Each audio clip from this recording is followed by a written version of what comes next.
Finally, the Dan E Show has come back to YouTube. And today, the millions and the millions of all the Rock's fans, and even Cody fans, as well as Pat McAfee fans. By the way, happy birthday to also Pat McAfee, one of the greatest commentators to be alongside Michael Cole. Awesome guy. Happy birthday to Pat as well. And also, now back to business.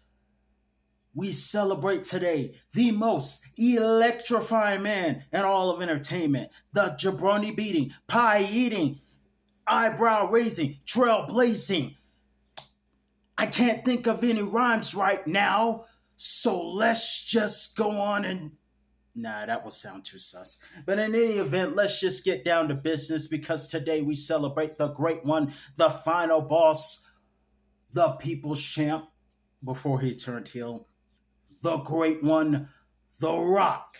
Now, while I did not agree with his character and him taunting a man's mother, I didn't think that was cool, but The Rock is still one of the greatest, one of my childhood favorites. So let's get down to business with part 2 of my favorite Rock matches.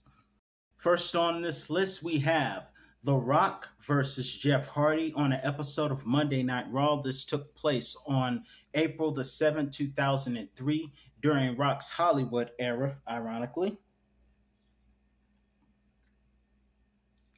This was a match that was built because The Rock was jealous that Jeff Hardy got Trish, and Trish liked The Rock first. But now Trish was on The Rock, and all of that it resorted into a match. And it was a really good match with Jeff Hardy and The Rock. It was a great match. The Rock had to deal with Jeff Hardy using the People's Elbow and the Swanton Bomb, but not even that was enough to keep the Great One down, as he would come back and issue a Rock Bottom before winning the match and tossing Jeff out of the ring. And also an encounter with Goldberg. At number 9, we have The Rock in a triple threat steel cage match versus Mankind and Ken Shamrock at WWF In Your House Breakdown 1998 in the month of September, if I'm not mistaken. And this took place in, it wasn't Montreal. I know it was in the country of Canada in 1998 because I remember Jim Ross saying in the main event triple threat match, why is it that every time we come to Canada, something crooked happens? And so I believe it was Montreal. Was it Montreal? I don't know. Vancouver? But anyway, in Canada, The Rock came to a very familiar place where he played Canadian football to win against both Ken Shamrock and Mankind, scoring a double People's Elbow as one of the highlights of the night, and Mick Foley once again taking a heavy bump, jumping off the top of the cage with nobody home. And Mick Foley talked about, I believe at the time was President Clinton, making a dumb choice, but that wasn't a very smart choice either. Now let's get to number 8. We have The Rock teaming up against John Cena to face off against Awesome Truth. And fun fact, Awesome Truth is now WWE Raw Tag Team Champions. I just don't know if R-Truth can tell the difference or if he's still in illusion to John Cena being Mark Wahlberg, while The Rock might be, I don't know who else looks as muscular and tall as The Rock and bald. I mean, I will be honest, if I got an autograph from R-Truth, he would think I was The Rock if I dressed like this. But in any event, moving forward, this was The Rock's first match back in 7 years to be exact. And it would happen at the very same location where he made his 1996 debut. And that was at 1996 SummerSlam in Madison Square Garden. Years later, In Madison Square Garden Survivor Series, The Rock returns to action to team against John Cena. Now, while John Cena and The Rock were both fan favorites, everyone was drawn to The Rock and barely anyone was for John Cena, even though it was where John Cena won his first U.S. championship and was the strict crowd favorite that night against The Big Show. But the fans were for The Rock, and it was actually The Rock who would get the deciding factor, delivering the people's elbow to The Miz. Next on this list, we have, and only here and in other places you will ever hear a certain name mentioned, and that is at number 7, we have The Rock in a fatal four-way match at Unforgiven 2000, featuring The Undertaker, Kane, and of course, the man people don't want to talk about, Chris Benoit. At the time, one of the greatest technical wrestlers in WWE.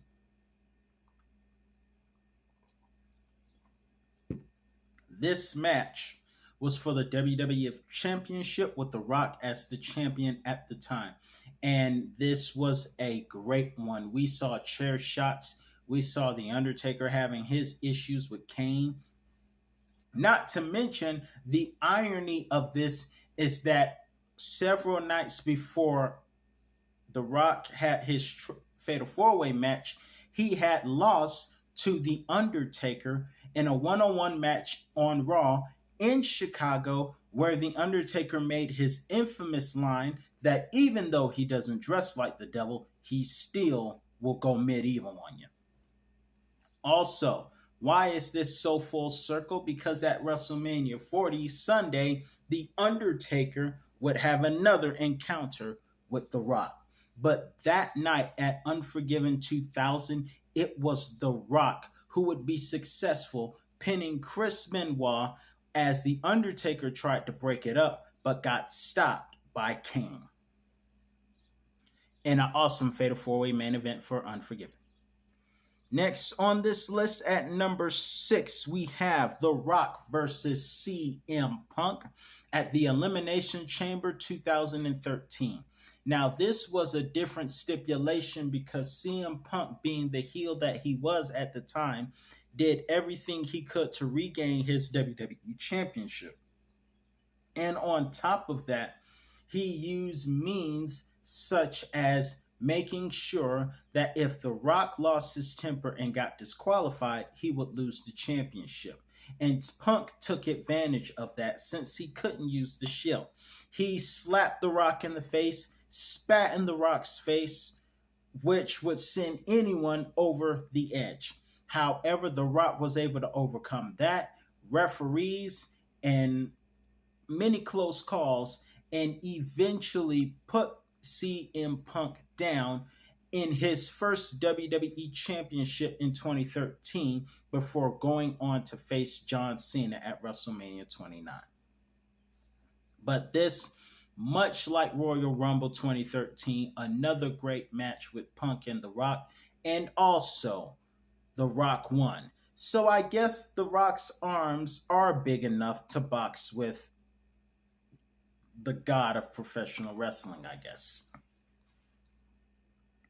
Next on this list at number 5, we have a triple threat match with The Rock and Kurt Angle and Triple H at SummerSlam 2000. This match, The Rock was hands-on. According to the crowd, The Rock was the favorite and most of the support was for The Rock. However, according to booking, the bookers wanted you to put the spotlight on Triple H and Kurt Angle because Kurt Angle had a thing for married women. But Sharmell broke that. Actually, it took Stephanie and Sharmell to break that because when you got tired of getting kicked in your Olympic jewels, you stopped chasing other people's wives and get your own wife. I mean, he chased Stephanie McMahon, Unforgiven, kicked in the Olympic jewels. Chase Sharmell, Judgment Day 2005, kicked in the Olympic jewels. Kurt Angle said, I can't take my Olympic jewels getting kicked around anymore, So I am going to start obeying one of God's 10 commandments, which is thou shalt not commit adultery. God knew what he was doing when he wrote the commandments because he was thinking about Kurt Angle. When he wrote the 10 commandments, he thought of Kurt Angle and said, Kurt, this is for you. And if you don't listen to me, you're going to get kicked in the Olympic Jewels. But they wanted the spotlight to be on Angle chasing Stephanie, Triple H's wife. But the spotlight was where it belonged, on The Rock, because even though Triple H and Kurt Angle fought in the early beginning with Triple H pedigreeing Angle through the announce table, it would eventually come down to The Rock fighting with Kurt Angle and Triple H. And of course, their issues got so bad that Triple H accidentally hit Stephanie, and Kurt Angle carried Stephanie out of the arena after The Rock had pinned Triple H to retain the WWF Championship.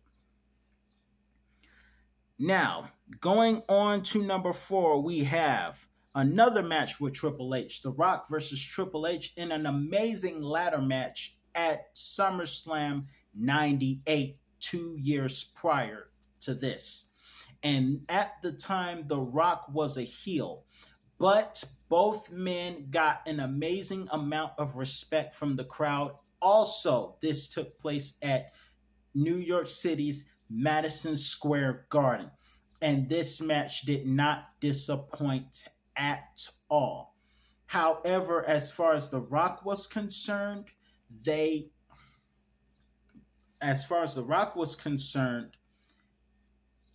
got a lot of respect, even though he lost the match with a little help from the groin crusher Chyna. God rest her soul. Also, member of D-Generation X. But with a little bit of an assist from Chyna in an amazing match, Triple H would win this match and win the Intercontinental Championship that The Rock had. And even though The Rock lost this match, The Rock received an ovation from the crowd later on that night. Fun fact, they went into overtime. For those of you who watched Young Rock, they went into overtime because they performed longer than they were supposed to, but they did good. And at the time, they would actually grow to respect each other backstage, even though they didn't like each other backstage, partly because The Rock thought Triple H wanted him out, when it was actually Shad Frost or Shawn Michaels. Next on this list, you can't talk about The Rock without mentioning one of the greatest rivals he had, Stone Cold Steve Austin. And this would take place at WrestleMania 17 in Stone Cold's home state of Houston, Texas, for the WWF Championship in a very partisan crowd, because 80% of the crowd was for Stone Cold. And the match was awesome. And everyone, like I mentioned, was behind Stone Cold. That was until we found out that Stone Cold sold his soul to Satan himself.